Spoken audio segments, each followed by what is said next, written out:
नमस्कार साथियों, CVV IT गुरु में आप सभी का स्वागत है।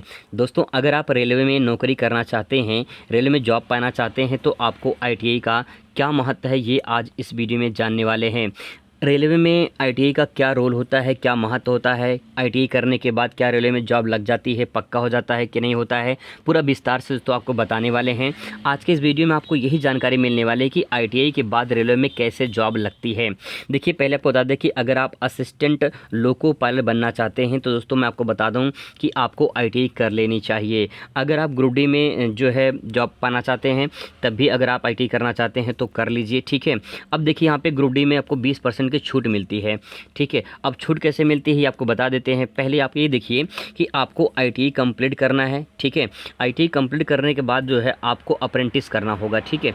1 साल की अप्रेंटिस होगी, 2 साल का आप आईटीआई कोर्स करिए और 1 साल का अप्रेंटिस करिए, ठीक है। जब आप अप्रेंटिस करते हैं तो अप्रेंटिस आपको ध्यान रखना है, आपको अप्रेंटिस रेलवे से ही करना है, ठीक है। हर साल रेलवे की अलग अलग जोन का अप्रेंटिस की वैकेंसी आती है। तो आपको क्या करना है कि जब आपका आईटी 2 साल का कंप्लीट हो जाए तो आपको जो है कर लेना है अप्रेंटिस। अप्रेंटिस दोस्तों जब करेंगे तो आपका जैसे अप्रेंटिस पूरा होगा तो आपको एक सर्टिफिकेट मिलेगा। आपका उसमें एग्ज़ाम होता है, जैसे आईटीआई में एग्ज़ाम होगा वैसे आपका अप्रेंटिस करने के बाद एग्ज़ाम होगा। इसके बाद दोनों का आपको सर्टिफिकेट मिल जाएगा, यानी आईटीआई का सर्टिफिकेट आपका और जो है अप्रेंटिस का सर्टिफिकेट। इसके बाद जब आप रेलवे की वैकेंसी आती है, मान लीजिए ग्रुप डी की वैकेंसी आ गई, जब आप आवेदन करेंगे, ठीक है, तो आवेदन जब करेंगे तो उसमें होता क्या है कि उसमें 20% आपको छूट मिलता है। जैसे मान लो कि जो है 1 लाख वैकेंसी आई है, ठीक है। मान लेते हैं कि 1 लाख वैकेंसी आई है रेलवे में, ठीक है। अब होता क्या है, इसमें 20% छूट होती है। तो इसमें जो 20% छूट होती है, इसमें से अगर हम 80,000 निकाल दें, ठीक है, अगर 80,000 निकाल दें तो आपका जो 20% जिसमें बचता है, यानी 20,000, ठीक है।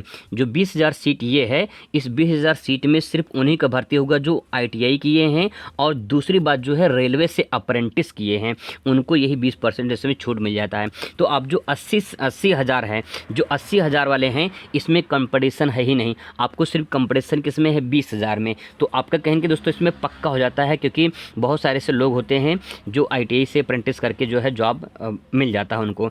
तो आपको यहाँ पे ध्यान में रखना है कि अगर आपको आईटीआई करके अप्रेंटिस करना है तो रेलवे से करिए, ताकि आपका कहने के जॉब लग जाए। अब दोस्तों बात करते हैं यहाँ पे असिस्टेंट लोको पायलट की। बात करें असिस्टेंट लोको पायलट की, तो आप जो है दोस्तों यहाँ पे 10th पास होने के बाद जो है आप आईटीआई करते हैं तो आपको ध्यान में ये रखना है कि आपको जो है आईटीआई के साथ साथ में ही, जब आप आईटीआई करें तो उसके साथ साथ में ही आपको असिस्टेंट लोको पायलट की तैयारी भी शुरू कर देनी है। अब दोस्तों ध्यान रखना, बहुत सारे ऐसे लोग होते हैं जो नाम लिखवा लेते हैं और जो है स्कूल जाते नहीं हैं, यानी कॉलेज वगैरह जाते नहीं हैं। तो होता क्या है कि उनको जो प्रैक्टिकल जो नॉलेज होती है, वो प्रैक्टिकल नॉलेज दोस्तों हो नहीं पाता है। अब समस्या ये हो जाती है कि जो भी एग्ज़ाम देते हैं वो बस कहीं से यूट्यूब से देख लिए, फिर जो है कोई ऐसे क्वेश्चन बैंक खरीद लिए, वहाँ से पढ़ के जो एग्ज़ाम दे देते हैं। तो आपको जो नॉलेज है पूरी तरह से वो मिल नहीं पाती है। अगर आप कॉलेज जाते हैं तो वहाँ पे आपका थ्योरी पोर्शन जो होता है वो कराया जाता है। अगर आप उसको कर लेते हैं तो थ्योरी का पोर्शन कंपटीशन में आता है, उसमें जो है आपका कंपटीशन में भी हेल्प मिलता है अगर आप अच्छे से पढ़े हैं।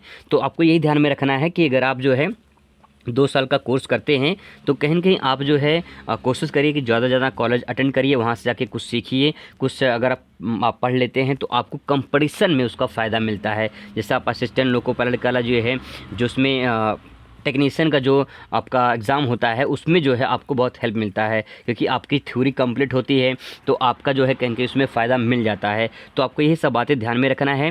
2-3 बातें दोस्तों आपको ध्यान में रखना है। पहले तो आपको जो है आपको आईटीआई कंप्लीट करनी है 2 साल के ट्रेड से, ठीक है।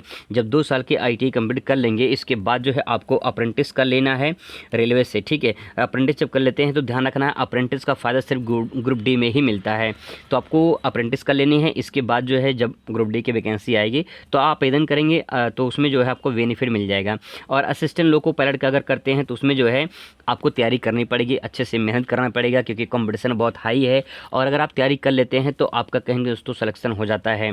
तो ये सर ये महत्व है इसका जो है आईटीआई करने का। अगर आप करना चाहते हैं, रेलवे में जॉब पाना चाहते हैं तो आईटीआई कर लीजिए, मैं तो आपको यही कहूँगा। और अच्छे ट्रेड से करिए ताकि आपको कहेंगे जॉब लग जाए।